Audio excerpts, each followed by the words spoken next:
Bueno, pero ¿qué es dar paso a lo siguiente? Y bueno, si yo resolví el polinomio característico o ecuación de Laplace, en el caso de tensiones, el polinomio característico, ya tengo todos los autovalores, porque resolví los autovalores. Acto seguido tengo que calcular los n autovectores. La metodología me varía mucho, eso puede verse en los libros. Yo no quiero entrar en cómo se calculan los autovectores, pero ustedes se pueden quedar con la metodología que se utilizó en la materia para calcular autovectores. De todas maneras, pueden recurrir al libro y no vendría el caso, dado una vez que uno obtiene los n autovalores, a continuación hay un método para tener los n autovectores. Solamente para notarlo, que para cada autovalor, o sea, teniendo ya un valor de autovalor, en realidad no es un solo autovector el que verifica la ecuación, son infinitos autovectores los que verifican la ecuación. Porque si yo pongo acá un cierto lambda, esta ecuación va a dar 0, aunque yo multiplique por cualquier constante. Entonces todos esos autovectores van a cambiar en módulo. Hay que tener presente eso. De todas maneras, uno generalmente, ¿qué es lo que hace? Se queda con el autovector unitario. Para ese autovalor se queda con el vector que es autovector y unitario. Generalmente, no es necesario que sea así siempre. Bueno, vamos a estudiar un poquito vamos a repasar algo que es muy importante, que es la generación de espacios. Cuando ustedes calculan los autovectores por el método que sea, ese conjunto de autovectores ya se forma lo que denomina el autoespacio de B. Un autoespacio. ¿Qué quiere decir un autoespacio? Significa que yo puedo utilizar esos vectores como un sistema coordenado. Estamos analizando el caso de que B tiene dimensión n. Entonces podría ocurrir, o deberíamos al menos pensar inmediatamente, que ese autoespacio podría tener la misma dimensión de B, o sea, también de dimensión n. ¿Qué quiere decir? Es decir, es un espacio n-dimensional.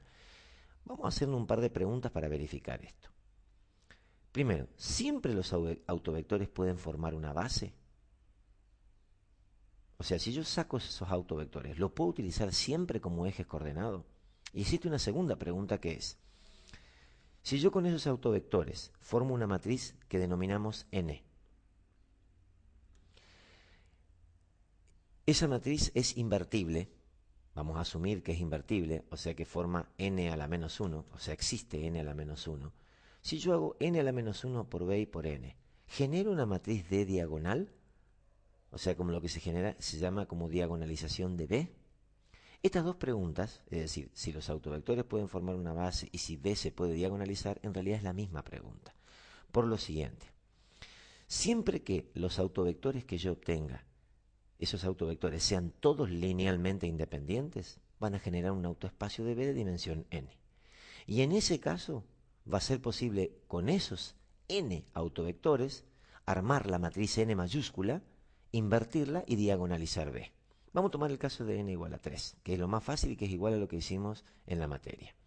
Si ustedes se ponen a ver, yo obtengo los tres autovalores, lambda 1, lambda 2 igual y lambda 3, acuérdate que n es igual a 3. ¿Qué hago? Formo la matriz n con los autovectores y hago n a la menos 1 por b y por n. ¿Y qué obtengo como resultado? La diagonalización de b. Ahora, llamado de atención. ¿Qué pasa si se repiten autovalores? Si esto es lambda 1, lambda 2 y lambda 3, no son los tres distintos. Pueden pasar dos cosas. Uno, que los autovectores no sean todos linealmente independientes. O sea, que uno dependa de los otros. En ese caso, y ustedes se acuerdan de álgebra, el espacio que generan no es de dimensión n, sino es de una dimensión menor. En ese caso, si el espacio es de una dimensión menor, yo no voy a poder utilizarlo como base y n a la menos 1 no va a existir. Y yo no voy a poder diagonalizar b. Esa es una posibilidad. La otra posibilidad, cuando se repiten autovalores, es que aún teniendo autovalores repetidos, haya n autovectores linealmente independientes y se puede generar el autoespacio de B.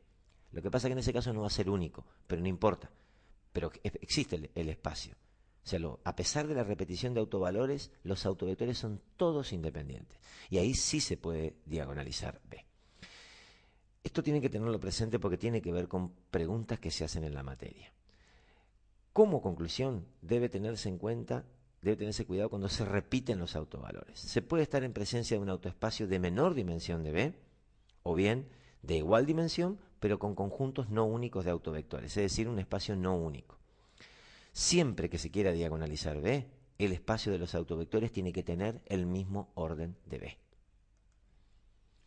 Como una consecuencia de lo que estamos viendo, aparecen otros conceptos aplicados a matrices como son las potencias y qué pasa cuando hay autovalores nulos.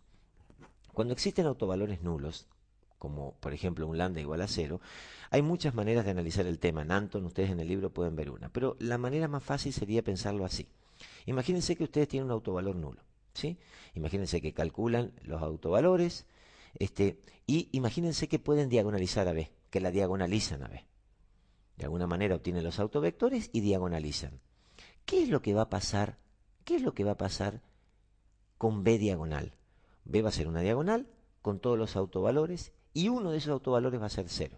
¿Ustedes se acuerdan cómo se calcula el determinante de una matriz diagonal? Multiplicando todos los elementos de la diagonal principal. Entonces, si uno de ellos es 0, el determinante central de B es 0. Por lo tanto, B no se puede invertir. Fíjese qué interesante, si un autovalor es nulo, B no se puede invertir. No, ya se sabe pura y exclusivamente que B no se puede invertir.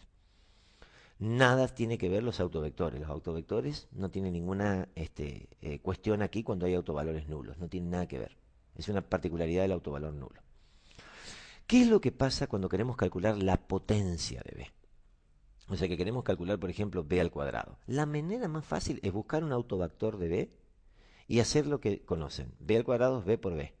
Entonces, como B por B aquí y B es autovector de B, va a ser igual a lambda por B. Reemplazo y me queda B por lambda por B. Paso lambda para este lado, me queda lambda por B por B. Como B por B, nuevamente, B es un autovector de B, puedo reemplazar otra vez por lambda por B. Entonces, esas continuas sustituciones dice que esto va a ser igual a esto. Fíjese qué interesante. Si yo quiero calcular la potencia de B, lo que tengo que hacer es diagonalizar y elevar al cuadrado todos los elementos que están en la diagonal, o sea, todos los autovalores. Y ya tengo la potencia de B. Una última cuestión que se llama nilpotencia, que una matriz es nilpotente cuando la elevan a cualquier número entero y da 0. Esto es una cosa muy rara porque los escalares no tienen. Como acabamos de ver, la potencia de B se calcula elevando los autovalores a la misma potencia. Si yo quiero que B a la m por B sea 0, va a tener que ser lambda m por B igual a 0. ¿Cómo van a ser 0 esto ustedes si B no es 0? Que todos los lambda sean 0. Todos los lambdas tienen que ser 0. Se agarren lambda por lambda y háganlo 0.